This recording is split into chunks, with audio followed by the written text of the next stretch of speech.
Mari kita berdoa. Terima kasih Bapa, terima kasih Tuhan Yesus, terima kasih Roh Kudus. Kami telah bersekutu dengan tubuh dan darah-Mu Yesus.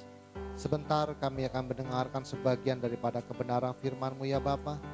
Sebelum itu segala puji, hormat, syukur kami naikkan kepadamu Bapa. Kepadamu Tuhan Yesus dan kepadamu Roh Kudus, karena Engkaulah Allah Tritunggal kami yang Esa.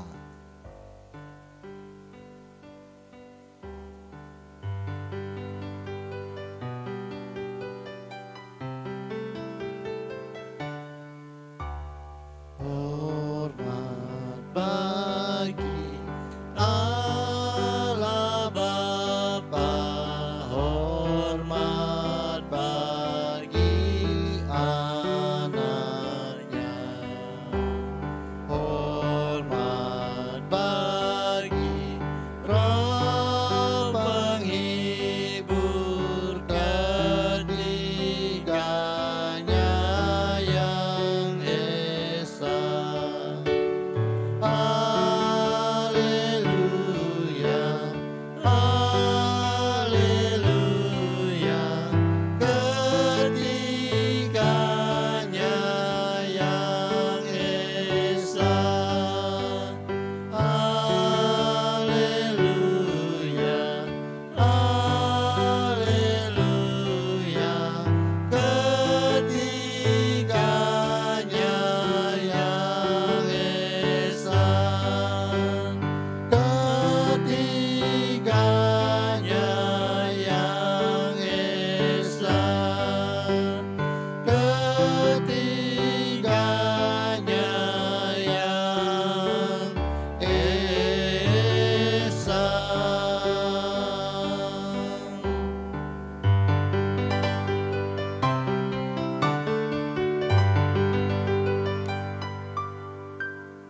Berikanlah kami pengetahuan, pengertian, dan akal budi-Mu ya Tuhan, supaya kami menjadi orang bijaksana dan rendah hati seperti diri-Mu.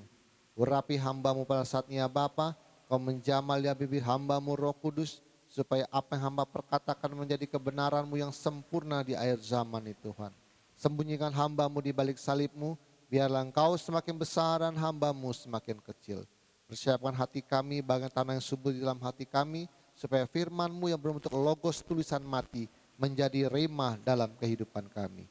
Terima kasih Bapa, terima kasih Tuhan Yesus, terima kasih Roh Kudus. Di dalam nama Tuhan Yesus kami telah berdoa dan mengucap syukur.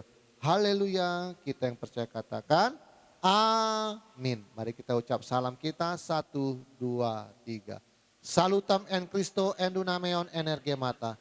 Salam di dalam Kristus, di dalam kuasa mujizatnya. Amin. Silakan duduk. Shalom semuanya. Volumenya naikin sedikit. Agak capek ngomongnya.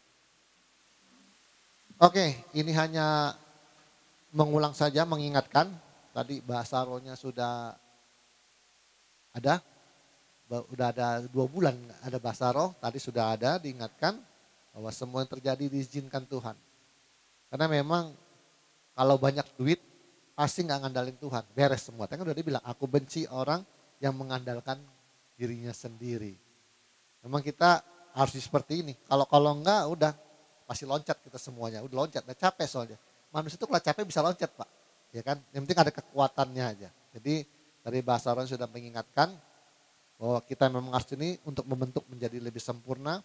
Dan legowo untuk meminta belum waktunya. Dan tadi bilang, kalau sampai genap waktunya aku akan menggenapi seluruh janjiku kepadamu. Sesuai dengan bahasa rohnya tadi. Nah, yang pertama adalah saya ada ketinggalan satu tentang doktrin teologi. Gak apa-apa satu aja. Itu dalam Yohanes 1:16. Karena dari kepenuhannya kita semua telah menerima kasih karunia demi kasih karunia. Karena kepenuhannya kita telah menerima kasih karunia demi kasih karunia. Nah, menurut teologi yang berkembang, ayat ini diartikan bahwa Yesus bukan Allah. Karena apa? Dia punya argumen seperti ini setelah saya nonton videonya. Kalau Yesus itu Allah sendiri, tidak perlu dipenuhi Allah. Karena apa? Dia memahaminya demikian. Karena kata kepenuhannya katanya itu ia memahami adalah Allah.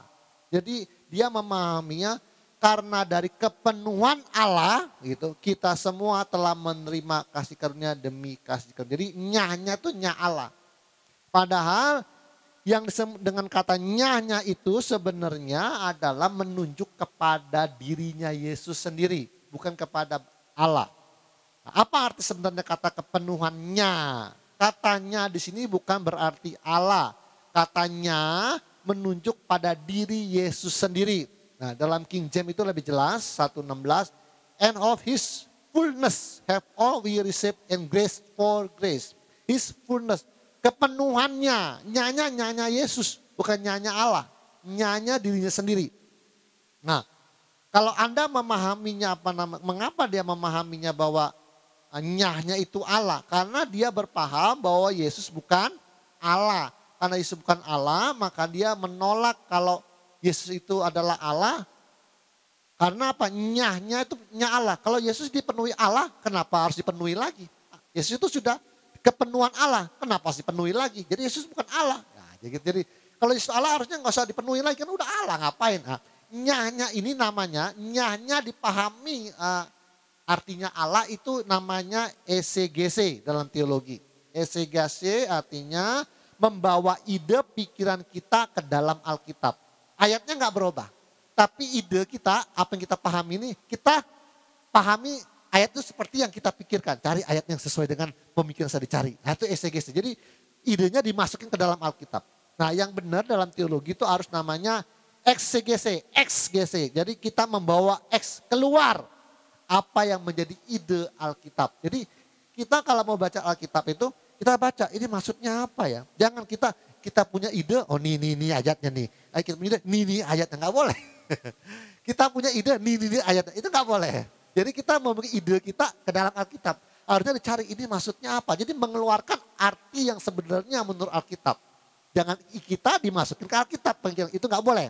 Eksegese, kita membawa keluar apa yang menjadi ide Alkitab. Nah, itu nggak boleh. Makanya karena dia punya idenya Yesus bukan Allah, makanya idenya itu dipaksakan dalam ayat his fullness, kepenuhannya. Nah, nyahnya itu bukan Allah ya, nyahnya itu dirinya Yesus sendiri. Kepenuhannya, nyah sendiri. Kepenuhan diri dalam hal apa Yesus ini? Ayat sebelumnya sudah menjelaskannya, Yohanes 1:14. Firman itu telah menjadi manusia. Jadi kan tadi Yohanes 1:16, ayat sebelumnya 1:14. Firman itu telah menjadi manusia dan diam di antara kita. Dan kita telah melihat kemuliaannya, yaitu kemuliaan yang diberikan kepadanya sebagai anak tunggal Bapa, penuh. Penuh kasih karunia dan kebenaran. Kepenuhan dalam hal apa jadinya? Kepenuhan diri Yesus dalam hal kasih karunia dan kebenaran. Jadi yang nama penuhnya, nyanya itu kasih karunia dan kebenaran. Kepenuhan apa sih Yesus itu? Kepenuhan kasih karunia dan kebenaran. Karena Yesus itu dipenuhi kasih karunia dan kebenaran, kita menerima kasih karunia demi kasih karunia. Nah, maka kita juga menerima kasih karunia demi kasih karunia. Yaitu kita menerima kasih karunia yang sesuai ukuran yang diterima Yesus. Ulang lagi. Karena Yesus dipenuhi kasih karunia dan kebenaran, maka kita juga menerima kasih karunia demi kasih karunia. Yaitu kita menerima kasih karunia yang sesuai ukuran yang diterima Yesus. Jadi Yesus itu dipenuhi oleh kasih karunia dan kebenaran. Kita juga akan menerima seperti itu, tapi ukurannya Yesus. Tidak bisa melebihi Yesus. Apa yang diterima Yesus itu akan diberikan kepada kita. Ukurannya Yesus. Ada ayatnya. Efesus 4:7. Tetapi kepada kita masing-masing telah dianugerahkan kasih karunia menurut ukuran pemberian. Ukurannya Kristus. Oke. Dari kasih karunia, dari masih kasih karunia demi kasih karunia. Ada dua nih, kasih karunia demi kasih karunia. Kita menerima kasih karunia demi kasih karunia. Ada dua kasih karunia. Itu artinya dari kasih karunia perjanjian lama ke kasih karunia perjanjian baru yang penuh kebenaran. Yohanes 1:17. Sebab hukum Taurat diberikan oleh Musa, tetapi kasih karunia dan kebenaran datang oleh Yesus Kristus. Kita itu menerima kasih karunia bisa Alkitab perjanjian lama bisa ada di tangan kita dan kita memahaminya, itu juga kasih karunia, Pak. Ada ayatnya loh. Apa benar perjanjian lama tuh ada kasih karunia? Jangan bilang, oh Pak ini zaman kasih karunia Pak, zaman dulu enggak. Itu salah juga. Kita bisa menerima Taurat ya, dari kitab Kejadian sampai Maleki itu perjanjian lama itu juga kasih karunia. Ayatnya bilang begini, Bilangan 6:24. Tuhan memberkati engkau dan melindungi engkau. Tuhan menyinari engkau dengan wajahnya dan memberi engkau kasih karunia. Tuhan menghadapkan wajahnya kepadamu dan memberi engkau damai sejahtera. Tuh, di dalam perjanjian lama ada. Jadi kita bisa menerima dan memahami Taurat itu adalah kasih karunia. Tapi kasih karunia yang sebenarnya, kebenaran yang sesungguhnya adalah siapa? Kristus. Makanya sebab hukum Taurat diberikan oleh Musa, tetapi kasih karunia dan kebenaran datang oleh Yesus Kristus. Karena sang kasih karunia itu sendiri, sang kasih itu, sang kebenarannya datang dalam wujud manusia. Yang kedua yang ingin saya bahas adalah, saya nggak lama ya, Matius 13:52.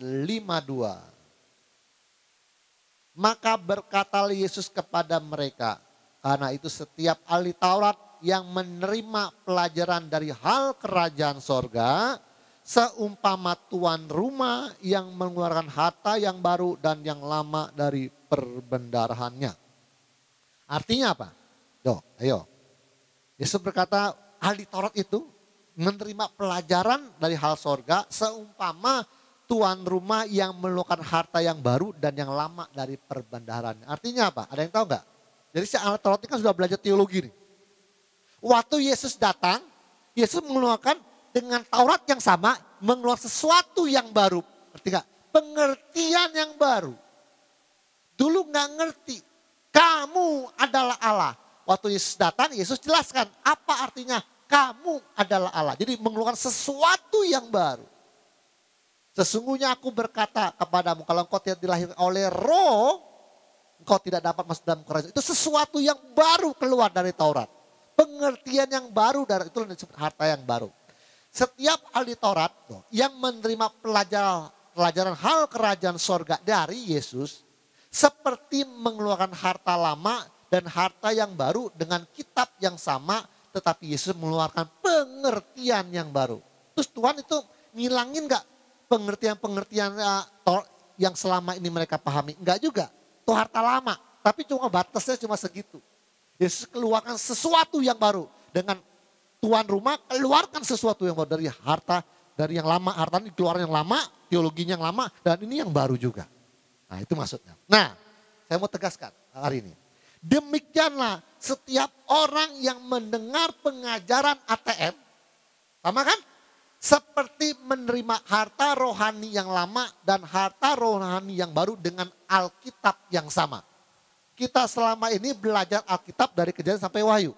Yang lama kan? Tapi ATM mengeluarkan pengertian yang baru. Pengertian yang baru. Di gereja lain nggak ada pelajaran Legon, Rimo, Impandung Pak. Itu hanya ada di Kejawen Pak. Sesuatu yang baru. Makanya setiap apa yang diajarkan ATM, sesuatu pengertian yang baru. Ketiga adalah, mulai hari ini ATM sedang proses dan melatih diri untuk menjadikan seluruh pengetahuan yang diajarkan Tuhan selama ini menjadi diri. Kita dalam tahap apa? Proses melatih diri untuk menjadikan seluruh pengetahuan yang diajarkan Tuhan selama ini menjadi diri. Semuanya terkunci. Saya mau cerita terkunci. Dari minggu kemarin, ini takdir ilahi Pak. Saya tinggal di mana orang-orang yang hidupnya tergantung dari PKH subsidi BLT. Daerah saya itu rata-rata ada 4 dusun, Pasir Garam, air puput, Mantangkor, Jangka, 4 dusun. Di mana hidupnya masyarakatnya tergantung dari bantuan pemerintah. Hampir semuanya. PKH, BLT, duit cash, itu hampir 3 bulan sekali atau 6 bulan sekali pasti turun. Pasti Pak. Karena di daerah saya itu memang daerah yang mana ya Pak? Mengharapkan pemerintah. Berbeda dengan daerah Anda di sini. Ada PKH-nya, ada BLT, jumlahnya nggak banyak. Karena banyak yang mampu Pak. Kalau daerah saya itu rata-rata nggak mampu. Dapat PKH, BLT. Kalau lagi dapat beras, berhenti. Susah juga. Saya berpikir sama istri saya, pemerintahnya susah juga. Dikasih uang, dia beli rokok. Dikasih beras, UMKM mati. Gimana Pak? Pertimbangannya gimana Pak? Pemerintah juga serba sulit ya. Jokowi itu Pak Presiden sedang berpikir untuk mengurangi tentang rokok Pak. Presiden itu lagi tujuan ke sana. Saya kasih duit dia beli rokok. Karena saya lihat sendiri. Mereka kali beli beras itu cuma sekilo loh. Tapi kalau beli rokok bisa 25.000 loh. Rokok mau beras mahal mana tuh? Kalau rokoknya 25.000. Kalau yang harga 10.000 mereka punya duit itu beli 2 bungkus 3 bungkus udah 20.000 30.000. Beli beras sekilo. Gak seimbang lagi Pak. Memang kayak apa ya? Diperhamba, diperbudak oleh rokok itu. Kalau nggak ngerokok nggak bisa kerja katanya. Belum sikat gigi keluar ke toko saya yang dicari rokok. Pemerintah serba susah. Tak kasih uang cash, dia beli rokok. Tak kasih beras, UMKM berhenti. Mau nggak mau pilihnya beras daripada dibeli rokok. Kan? Tapi otomatis UMKM-nya mati sih. Berhenti, warung-warung sembako berhenti semua. Lama berasnya nggak habis-habis. Kemarin cucu tetangga saya beli beras. Sekilo. Saya tanya, udah habis beras di rumah? Udah, udah mulai nih pasti nih. Udah habis nih. Udah habis nih. Saya senang tuh. Waktu satu orang udah mulai beli, saya tanya. Ya kan. Udah habis lah, dia bilang. 1 hari sekilo. Jadi ada 3 yang dijalankan rupanya. Pertama adalah PKH, pembagian beras. 1 orang 10 kilo. Ada lagi yang BLT dapat duit 300.000. Ada satu lagi rupanya. Jadi bagi keluarga yang mampu, tidak mampu boleh beli beras di kantor desa harganya 107.000, bukan 170.000, 107.000, 100 tambah 7.000. Dapat RM 10 kilo, beras, gula 1 kilo dan minyak 1 liter. Bayar 107.000. Subsidi dari pemerintah. Makin panjang orang gak beli beras sama saya Pak. Ya kan? Ya semuanya kayak namanya RM 10 kilo udah berapa Pak? 137 Pak, 135, 145. Nah itu 100 tambah 7.000, 107.000. Kasih gula sekilo, tambah minyak, tambah panjang lagi hidup UMKM-nya. Dia mengong, yang belinya yang rokok, ya belinya yang lain-lain lah, Indomie. Berhenti saya, drop. Kemarin ada 1 orang, mulai belanja 1 kilo. Saya tanya, beras sudah habis ya? Udah, mau beli. Tapi sebenarnya di tetangga saya itu sebenarnya kalau makan beras terlalu enak itu kurang suka mereka. Pertama dia bilang benyek itu apa Pak? Lembek ya. Kedua cepat basi. Ditinggal besok keluar air katanya. Mereka walaupun beli RM, minimal mereka beli beras bulog. Dicampur sama dia setengah-setengah supaya agak keras, nggak terlalu lembek dan nggak cepat basi. Tapi lambat sekali Pak. Tunggu nggak lama. Ekonominya drop saya. Nah kemarin udah mulai selesai 1 orang, saya senang tuh. Wah udah habis berasnya, bener. Kemarin beras saya habis. habis. Kalau stoknya mereka sudah habis. Habis beras. Senang saya. Wah, kalau stoknya habis, pas dia beli beras. Karena mendadak berhenti tuh. Ini takdir ilahi Pak. Saya nggak bisa menolak atau melarikan diri. Memang daerah saya itu 4 dusun ini penerima PKH, BLT, dan sembako murah. 3 bulan apa 6 bulan sekali. Saya ada hidup di situ. Kalau saya tinggal di Konghin nggak akan terjadi begitu. Tetap orang beli beras. Karena penerima BLT PKH-nya jumlahnya nggak sebanyak itu Pak. 4 dusun coba lihat. Oh berhenti saya yang semua, bukan hanya saya dong, semuanya berhenti semua. Sampai saya perhatikan toko-toko di daerah saya kalau siang sampai tidur dia. Tutup toko, karena nggak ada yang beli, percuma. Saya yang bertahan. Kalau dari jam 11 tuh sampai jam 3 kan sepi, saya tetap bertahan buka. Siapa tahu ada yang beli es lilin gitu. Atau es kiko. Yang lain udah tutup semua, udah nggak sanggup karena sepi bener, karena nggak ada yang beli beras kok. Mana keadaannya mesin cuci rusak. Kulkas rusak. Kemarin pompa nggak nyedot. Luar biasa. Pergi ke Samsung benerin mesin cuci. Diganti semuanya dari atas sampai bawah. Pencet tombolannya diganti, nggak muter juga mesin cuci.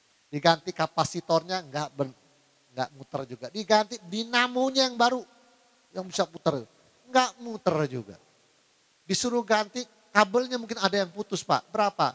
Yang atas bawah 900.000 ganti kabel. Pencetannya diganti nggak muter. Kapasitor harga 200.000 nggak muter. Diganti dinamo nggak muter. Montirnya nyerah juga. Mungkin Pak kabelnya Pak. Pakai mungkin lagi. Itu pun 900.000. Belinya cuma 2,5 juta ganti kabel 900.000. Wah mendingan beli baru kali ya Pak. Pusing mikir saya. Udah saya bilang, gimana? Kata istri saya, ntar tanya suami saya lah. Saya pulang, ntar udah gini aja nanti saya WA. Saya bilang. Karena saya udah mau diganti di atas sampai bawah, nggak muter-muter. Hanya karena nggak muter, otomatis barang barunya dicabut semua. Pasang barang lama lagi, dibawa pulang ke Samsung. Center lah. Saya pergi ke Ating lah. Di situ kan ada kumpulan juga orang-orang yang benerin. Ada bagian yang elektronik, ada bagian komputer, ya. Ada bagian mesin cuci, ada bagian mesin kulkas, ya kan? Jadi bagian-bagian di situ. Saya bilang saya tinggal nih, coba dicek ini kakak udah ganti ini tetap nggak muter. Dicek kemarin. Mereka untung punya stok banyak kayak bangkai-bangkai mesin cuci yang nggak diambil lagi di sono. Diambil dinamonya dipasangin ke saya, muter. Langsung dibilang, udah dinamonya rusak. Lain gak usah ganti. Mau beli baru apa mau gulung? Saya bilang. Lebih baik gulung menurut dia. Karena kalau beli baru, kalau yang aslinya gulungannya tembaga, kuningan. Kalau beli baru aluminium. Muter sih, cuma takut nggak lama umurnya. Karena pakai aluminium. Ya udah gimana? Saya cabut, Senin saya ambil. Oke, Senin saya ambil. Nanti saya bawa ke tempat yang saya benerin pompa bapak, gulung ulang. Tapi menurut dia itu terbakarnya enggak semuanya, ada satu gulungan yang terbakar itu aja yang diganti. Terus dia bilang jangan diganti tembaga yang lebih besar. Nanti kapasitornya enggak kuat narik. Jadi ikut ukuran dia. Pesan sama bagang dinamo. Oh ya. Gak lama semalam saya pulang pompanya nyala terus. Tapi air enggak penuh-penuh itu. Cek enggak nyedot lagi. Udah berasku drop. Dinamo mesin cuci rusak, kulkas rusak, pompa rusak, ekonomi drop. Untuk kemarin beras udah habis. Saya ini nggak berkutik semua Pak. Yang Jojo juga belum selesai Pak. Nggak berkutik Pak. Saya diem aja. Nah ini ada lagi. Sekarang kan zaman lagi susah. Semua orang mencari rezekinya. Akhirnya ada satu tetangga saya kan. Ini kan lagi nggak Idul Fitri kan. Lagi nggak ada hari raya, gas lancar-lancar aja kan. Mungkin pangkalan mungkin ada kelebihan karena ngambilnya masyarakat tidak terlalu banyak. Ada tetangga saya satu orang karena lagi susah sekarang, jadi main gas. Dia mau main gas nggak punya tabung. Jalan satu-satunya tetangga saya yang keliling rumah diambilin tabungnya semua. dibawa ke pangkalan, nanti diantar lagi. Siapa yang beli ke toko saya jadinya? Siapa yang beli toko saya? Dia tahu itu. Semua tetangga sekeliling saya itu beli sama saya. Mana peduli makhluk. Saya juga perlu duit, rezeki.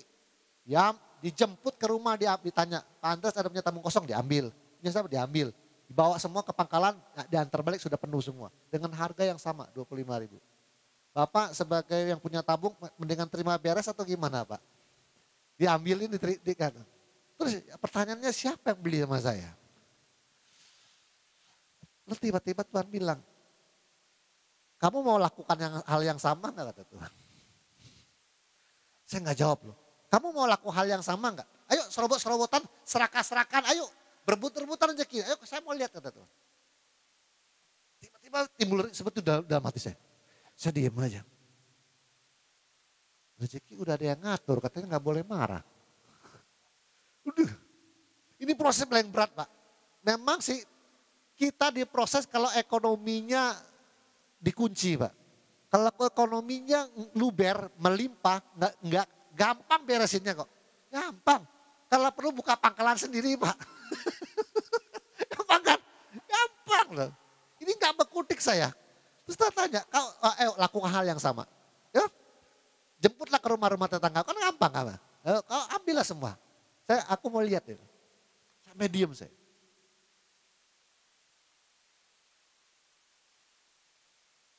Tapi ya, haleluya, beras habis. Dari situ rezekinya Pak. Jadi kalau satu kekurangan Tuhan tutupin. Pokoknya bagian kamu segitu.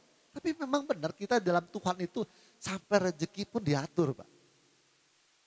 Itu memang kepercayaan setiap agama. Rezeki sudah ada yang ngatur. Memang benar sih. Tapi diberlakukan oleh Tuhan khusus kepada sebenarnya orang Kristen Pak. Kalau gitu segini ya. Kamu kesini, saya tanya kamu segini, kamu tetap segini.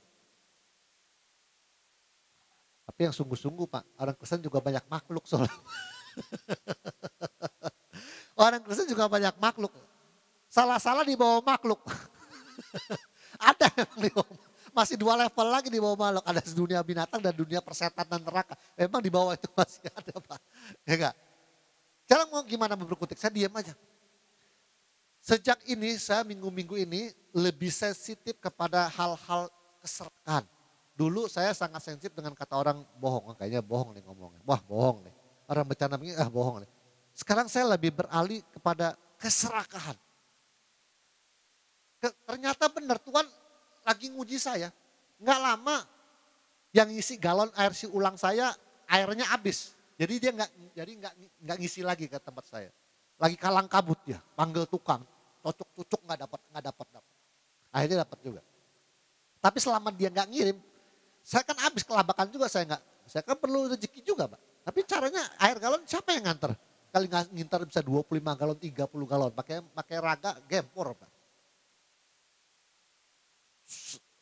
Saya akhirnya nggak tahu gimana di Jangkang itu ada juga air ulang satu lagi. Saya ditawarnya, air ulang nggak saya anterin dia bilang. Nah saya bilang kebetulan. Oke lah anterlah saya bilang ambil galon di toko ya iya. Maghrib gelap 5:30 dia ke toko saya ambil anter lagi. Nggak lama, yang lama udah dapat air. Yang biasa ngisi udah dapat air. Kaget dia, di toko saya ada air, dapat dari mana? Sibuk dia langsung. Sibuk Pak, itu nggak bisa refleks, nggak bisa bohong. Saya Tuhan memang sedang lagi ngasih tahu, lihat ya katanya. Refleks dia, dapat air dari mana? Kok siapa yang nganter kok? Mobil putih apa mobil mana kok? Kalau kayaknya gimana? Saya nggak jawab, ya adalah yang nganter kayak kawan-kawannya yang nganter. Mobil putih ya? Orang Jawa yang nganter tuh ya. Wah dia pengen tahu siapa yang nganter gitu. Akhirnya cuma dapat berapa galon ya dia isilah cuma berapa galon. 4 hari kemudian dia balik lagi. Dia tanya lagi, dia pasti penasaran siapa yang isi galon di toko saya ini. Kayaknya gimana gitu. Susah ya memang. Ini refleks memang kita nggak sadar Pak. Ketakutan dia. Akhirnya karena saya nggak jawab, dia pesan gini. Kok air udah normal, dia bilang, jangan ngambil kayak orang lain lagi ya. Dalam hati saya, Tuhan bilang, ayo lakukan hal yang sama. Ayo lakukan hal yang sama. Ayo lakukan hal yang sama. Jadi saya di toko gini diam aja. Saya nggak jawab. Ayo lakukan hal yang sama. Tanpa disadari, refleks. Kita serahkan, ambil semua. Gak kasih orang lain rezekinya.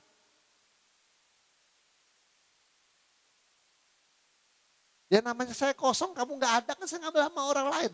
Tapi sampai begitu refleksnya Pak. Refleks yang benar, yang gimana? Ayo coba refleks yang benar. Yang tidak serakah refleksnya harus seperti apa kalau Anda terjadi seperti itu? Kalau Anda yang bagian ngisi ulang refleksnya harus seperti apa? Ayo jangan seperti itu. Kata Tuhan refleks yang seperti itu adalah salah. Oke refleks yang benar gimana? Saya khotbah cuma 1 lembar nih, tapi renungannya banyak. Ayo, supaya kelihatan Anda itu tidak serakah, maruk, rakus. Nggak marah, nggak kesel, nggak kelihatan gitu. Bisa menetralisir hati. Refleksnya gimana? Ayo Tian, bantu pikir. Supaya nggak kelihatan serakah.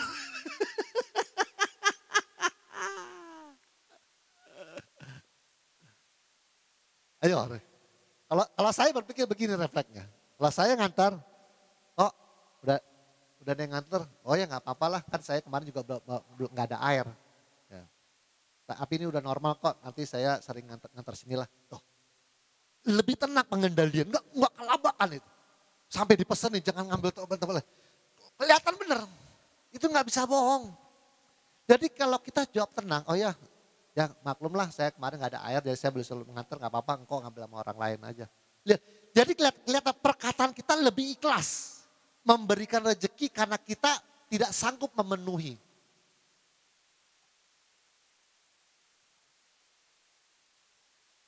Oh ya, sorry. Jadi dari respon kita kelihatan kok.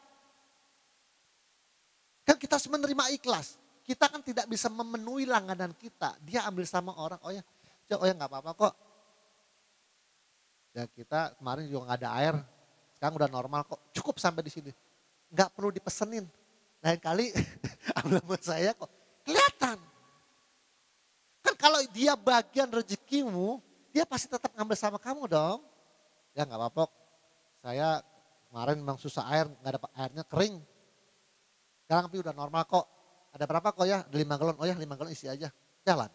Lihat perkataan kita, respon kita, sikap kita menunjukkan bahwa kita ikhlas hal itu terjadi. Kalau nggak ikhlas kelihatan kok Pak. Kalau Bang ambil di mana? Mobil hitam mau mobil hijau. Yang biasa orang Jawa lewat itu ya. Udah normal sekarang jangan ngambil sama orang lain ya, ngambil sama saya. Kalabakan. Tuh lihat, saya seorang osin kritis, the comparator, ditaruh Tuhan hidup di tengah-tengah makhluk yang penuh dengan keserakan, iri hati, dengki buruk. Mereka saling rebut rezeki. Ngomong sih gampang Pak, rezeki ada Allah yang ngatur. Memang ngomong gampang Pak, prakteknya nggak bisa bohong. Soalnya adu cepat semuanya. Tuhan heran saya juga, kok bisa bebarengan kejadian-kejadian ini bisa bebarengan semua. Dan saya kan memperhatikan, iya ya, serakah mereka. Jadi sensitif saya, kok bisa bebarengan semua gitu kejadian. Mungkin sengaja Tuhan ulang-ulang ya, supaya saya ngeh juga ya, kalau cuma sekali lewat ya. Kadang-kadang satu kejadian kalau lewat dalam hidup kita nggak ngeh. Tapi ulang orang lagi, lu ngambil rezeki orang, lewat lagi air, yang satunya rezeki tabung diambil, satunya air galonan, berulang-ulang lewat. Walaupun kejadiannya beda, tapi intinya sama. Serakah semua, marah kalau rezekinya diambil orang. Intinya itu aja. Diulang-ulang dalam itu. Saya hanya memperhatikan saja kok. Nggak berani marah soalnya. Baru khotbah minggu kemarin. Belum menjadi dirimu, nggak berani marah lah mati. Saya bilang, udah. Tuhan, istri saya bilang, diam aja. Tuh istri saya bilang, diam. Karena baru khotbah kemarin, saya jadi diam. Jadi Tuhan bilang, ayo laku hal yang sama. Saya diam aja. Dengan main handphone aja. Gak berani marah saya. Nah, ATM sedang melatih untuk menjadikan seluruh pengetahuan yang diajarkan Tuhan selama menjadi diri. Pengetahuanmu selama ini berkata jangan sombong. Supaya menjadi diri tidak boleh bela harga diri. Baru menjadi diri Pak.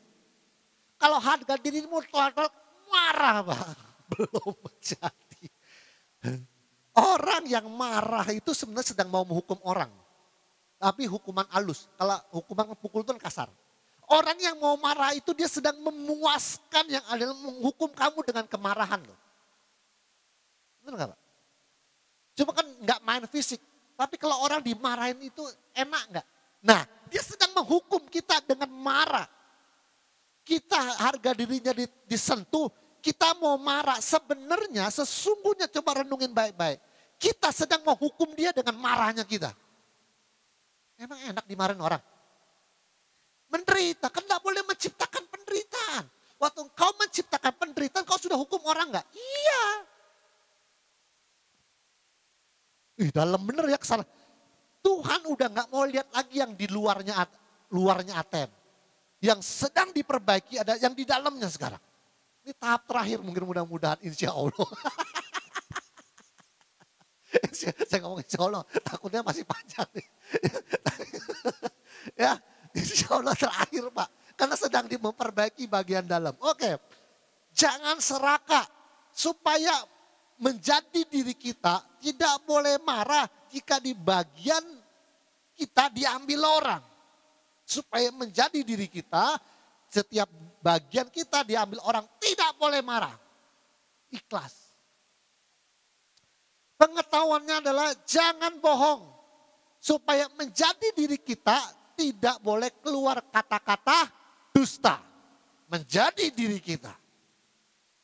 Wah fokusnya lagi menjadi Pak. Mudah-mudahan insya Allah terakhir. Pengetahuan kita adalah menjadi orang yang wicaksono yang panah. Bijaksana.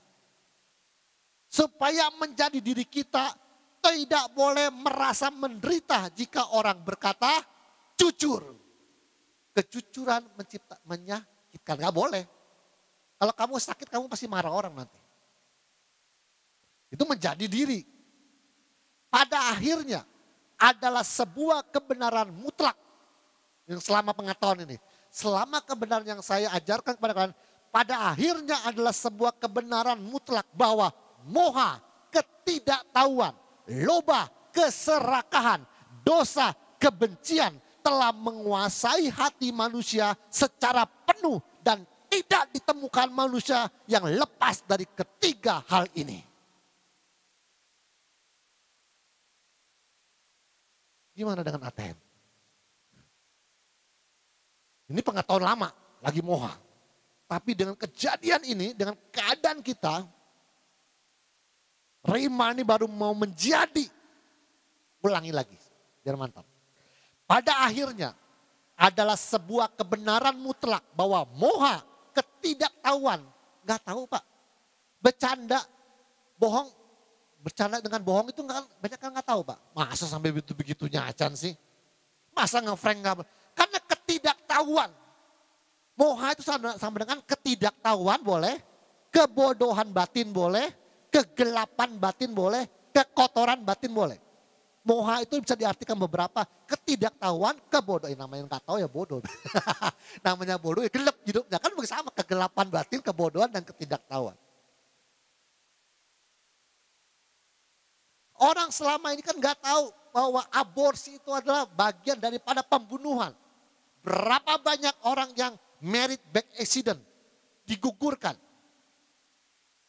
Ketidaktahuan, gelap. Dunia ini diselubungi oleh kegelapan. Dan hanya sedikit orang yang mengetahui. Dunia ini dipenuhi kegelapan dan hanya sedikit orang yang mengetahuinya. Seperti burung-burung kena jerat. Hanya sedikit yang dapat melepaskan dirinya. Orang yang bijaksana yang memahami hal ini hendaknya melepaskan dirinya dari kegelapan batin. Jadi Anda sudah paham. Harus lepas tadi ketidaktahuan.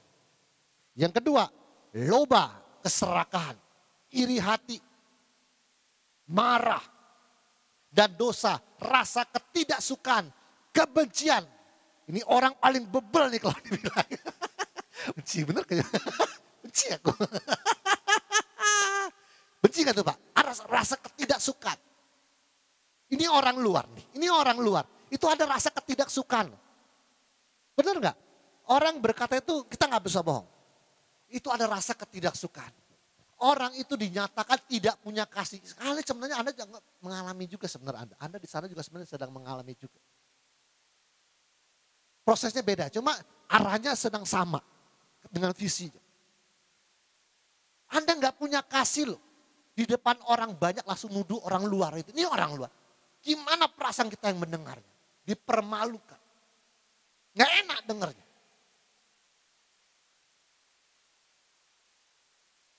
Namanya kasih itu tidak boleh begitu dong. Ada rasa ketidaksukaan, ada salah kebencian.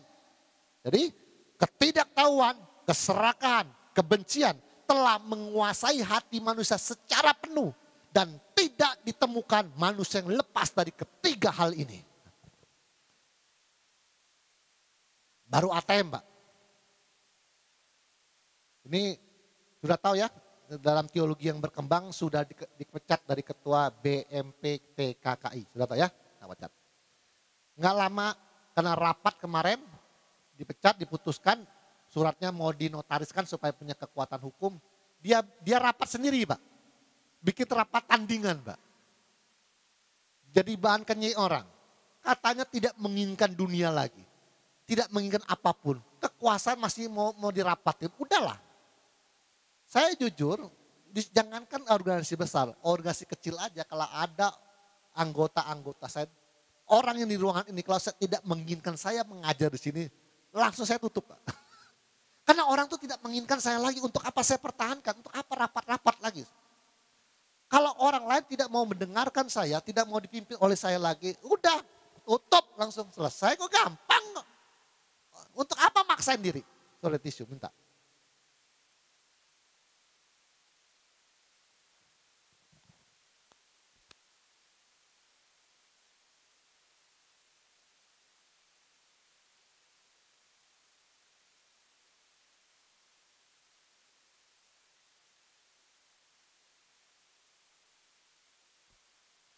Kalau orang tidak mau lagi dipimpin dan diajar saya, langsung udah bubarin aja. Untuk apa bikin rapat tandingan?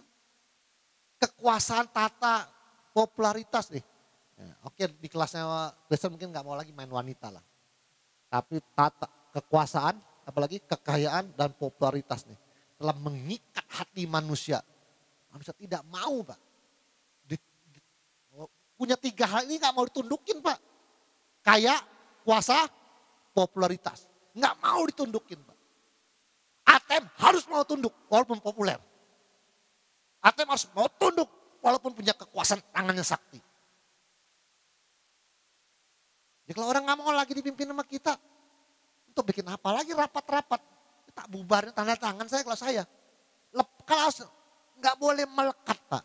Lekat kepada kekuasaan, kekayaan dan politik. Lengket batin itu lengket. Lepas semuanya. Ikhlas. Ikhlas itu termasuk dalam ketidakmelekatan. Lama ikhlas kan lepas deh. Ikhlas, lepas. Kurang ikhlas. Hidup ini kurang ikhlas kita. Bukankah semua yang terjadi dalam kehidupan kita itu semua dalam tangan Tuhan? Tuhan mengubah miskin dan menjadikan kaya. Bisa dirubah balik, bisa. Aku bisa merubah kutuk jadi berkat, berkat jadi kutuk. Kan semua dari tangan Tuhan. Kalau takdir ilahinya, kamu harus tunduk. Mau ngomong apa? Lepas. Tidak ada yang abadi dalam dunia ini. Tapi ATM mau abadi. Karena gak mau mati, Pak Saudara. Tapi ya itu harus ada bagian yang dibersihkan dulu. Tentang kemelekatan atas perkara dunia ini. Kalau enggak, kalau saya mah lepas aja, saya udah bilang. Oh, bangku di gereja ini enggak ada lagi, saya enggak pernah komplain kan. Lepas semua saya. Yang rusak saya ganti. Oh, ada bangku, ada beli aja Pak, saya bilang. Saya kan melatih diri juga supaya tidak melekat kepada apapun. Oke. Tuhan sedang memproses dan melatih ATM tidak hanya membentuk hal-hal yang di luar saja.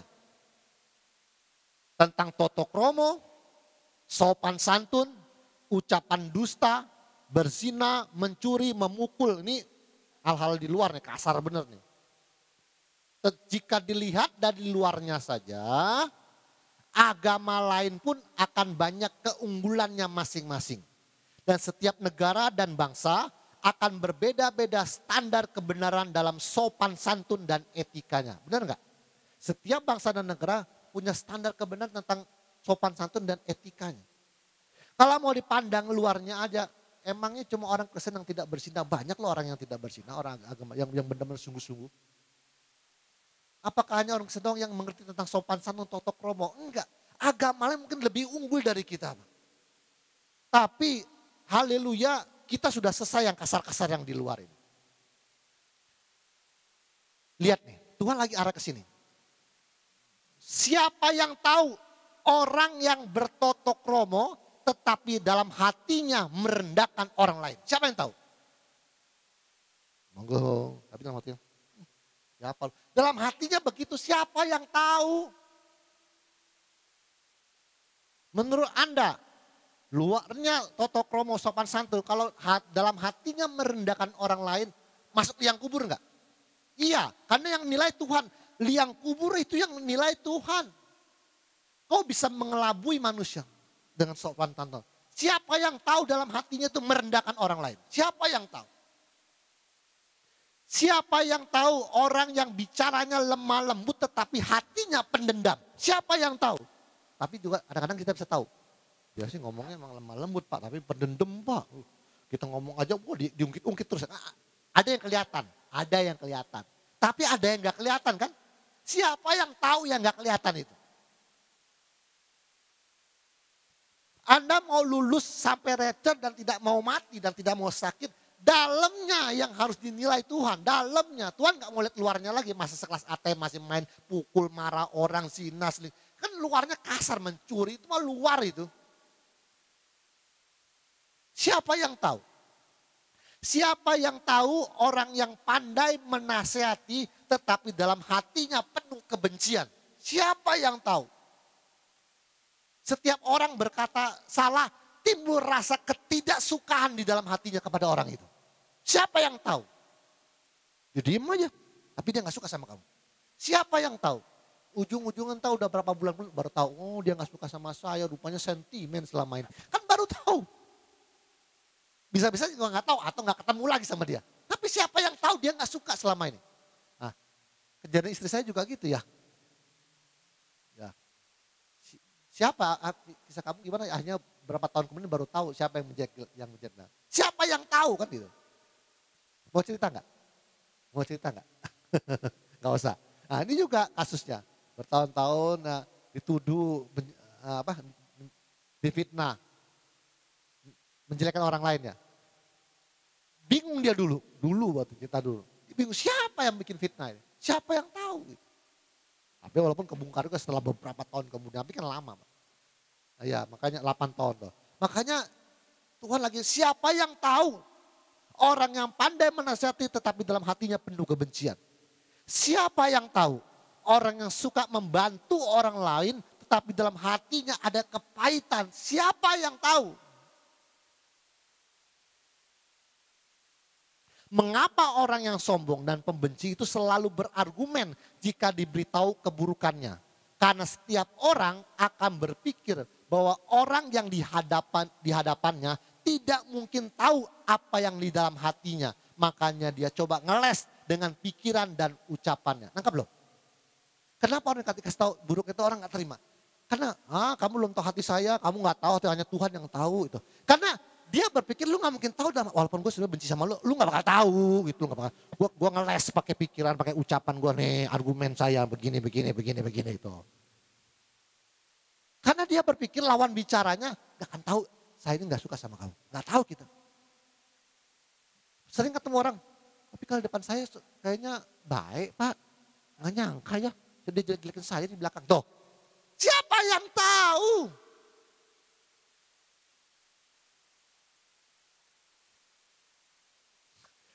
Terus Tuhan mau bilang, Anda mau adu-aduan sopan, adu-aduan suci yang di luar, adu-aduan bener yang di luar. Gak dipakai di ATM. Tuhan hanya tanya, siapa yang tahu dalam hatinya penuh kebencian, kepahitan, keserakahan. Pendendam lagi. Siapa yang tahu? Kelihatannya bagus Pak, orangnya baik Pak, suka nolong orang Pak. Orangnya juga suka nolong tetangga, kalau orang coba dibantu. Siapa yang tahu hati? Waktu hati, keadaan kondisi batin orang itu tidak sesuai dengan standarnya ukuran Kristus, hukumannya apa? Innalillahi wa innalillahi rojiun. Urusan sorga entar urusan Tuhan Yesus. Saya kalau udah sampai akhir saya udah gak mau ngomongin. Nanti ribut soalnya. Nanti dia bilang, oh orang gak percaya Yesus juga lebih baik Pak. Nanti masuk sorga, saya gak mau. Pokoknya saya gak mau lihat luarnya. Suatu hal di dalam batinmu tidak standar dengan ukuran Kristus. Game over. Tanam. Makan ulat belatung. Siapa yang tahu? Jadi saya juga mau menekankan kita yang di sini nih, jumlahnya segini, jangan lagi saling mencurigakan. Oh Pak Hendi begini, oh Bu Ika begini kali. Jangan. Saya tulus kok ngajar. Siapa yang tahu hati? Saya juga siapa yang tahu hati Bu Ika? Siapa yang tahu hati-hati Pak Andreas? Kita yang sadar sendiri. Oh saya kalau nolong harus sungguh-sungguh. Oh saya kalau membantu pelayanan harus sungguh-sungguh. Saya udah gak mau pusing urusan Tuhan kok. Saya tidak akan mau nipu-nipu dikit lah, gak mau saya. Karena saya sudah tahu, saya punya pengetahuan itu. Siapa yang tahu? Saya menutupi segala sesuatu. Ada saya yang saya tutupi, saya bohongin. Siapa yang tahu? Hanya Tuhan. Saya juga jujur Pak, gak mau mati Pak. Saya jujur ya, kematian adalah sesuatu yang sebenarnya saya benci Pak. Karena saya sudah beberapa kali menguburkan keluarga saya, dari mama saya, papa saya, kakak saya, adik saya Pak. Kubur saya ngeliat kematian itu Pak. Sebenarnya saya juga dalam hati juga lagi berkutat, gak mau mati saya. Saya sudah terlalu banyak lihat kematian. Sampai saya orang mati yang dikremasi, yang dibakar pun saya pernah layanin kok. Hasil kematian itu sangat mendukakan manusia. Saya bertekad tidak mau mati. Nah, haleluya, Tuhan bukan rahasia hari ini. Siapa yang tahu dalam hatinya? Jangan lihat luarnya, siapa yang tahu dalam hatinya. Oke, perenungan minggu ini kita pulang. Keserakahan mudah disadari, tapi berlangsung lambat untuk bisa dilenyapkan. Kalau orang serakah kita bisa bilangin, gampang. Gak boleh gitu lu namanya serakah. Cepat sadar kan? Tapi ngilangin lama gak? Besok-besok dia lakuin lagi sama yang lain. Karena refleks deh, sifatnya refleks. Ya, oke. Kebencian atau ketidaksukaan sukar disadari, tapi bisa cepat dilenyapkan. Kalau kita tahu, kita gak suka sama orang, gak boleh begitu. Kita cepat tahu, kita oh ya gak boleh benci. Tapi masalahnya sukar disadari. Kan kalau orang sentimen sama kita kan kelihatan sikapnya sama kita. Dia nggak sadar kan. Dia ada rasa nggak suka sama kita. Oh, saya ditolak kok main keyboard yang nggak boleh katanya. Ya, belum bisa. Belum tahu. Loh kenapa Bu Ika mau jadi WL kalau nyebut nama saya kayaknya cetakan itu. Masih saya ngerti nggak? Sulit disadari. Benar kurungannya. Kebencian, ketidaksukaan sukar disadari tapi cepat dilenyapkan. Kita kebencian nggak mau benci lagi. Tapi untuk menyadarkan dia itu susah Pak. Orangnya juga nggak sadar kok. Kelas saya benar, kita punya prinsip tidak seorang pun yang tak kupercayai, tak seorang pun yang tak ku maafkan, dan tak seorang pun yang tak ku cintai. Harus lulus 3 ini.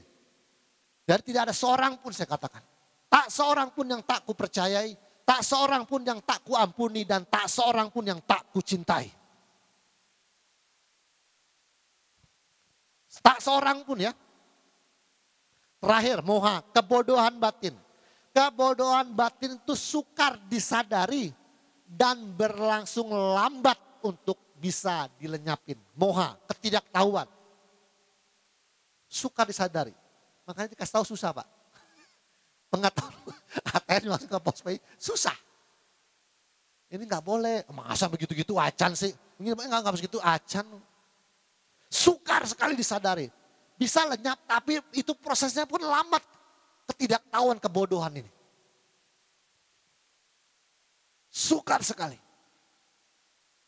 Ya, mulai hari ini kita semua dalam proses, nah kita tenang, diem, nikmati aja.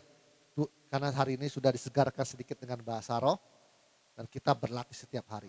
Tuhan Yesus memberkati dan mari kita berdoa. Terima kasih Bapa, terima kasih Tuhan Yesus, terima kasih Roh Kudus. Hamba-Mu telah selesai ya Tuhan. Kumpulkan kami minggu depan dengan tubuh yang sehat dalam nama Tuhan Yesus. Berikan kami kesehatan, jagai kami dengan virus, kuman, penyakit apapun Tuhan yang hinggap di tubuh kami Tuhan. Perkuat Tuhan imun kami Tuhan.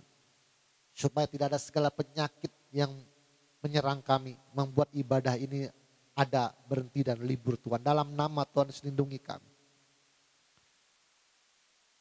Berikan kami uang, berikan kami kesehatan. Berikanlah kami rema terbaru dan berikan pertolongan-pertolongan-Mu dalam kehidupan kami. Supaya kami dapat mencapai kesucian-Mu ya Tuhan. Ajari kami untuk tetap ikhlas menjalani kehidupan ini. Menerima apa keadaan kehidupan kami. Semua dalam kehidupan ini kondisinya apapun adalah pemberian-Mu ya Tuhan. Untuk membentuk kami. Terima kasih atas semuanya Tuhan. Walaupun mungkin kami tidak mengerti pada saat ini. Pemahaman kami mengerti tapi menjalaninya sangat sulit. Berikanlah kekuatan dan damai sejahtera dalam kehidupan kami Tuhan. Supaya kami akhirnya sampai apa yang menjadi kehendak dan perkenanan-Mu ya Bapa. Terima kasih Bapa, terima kasih Tuhan Yesus, terima kasih Roh Kudus. Di dalam nama Tuhan Yesus kami telah berdoa dan mengucap syukur. Haleluya, kita yang percaya katakan amin. Tuhan Yesus memberkati.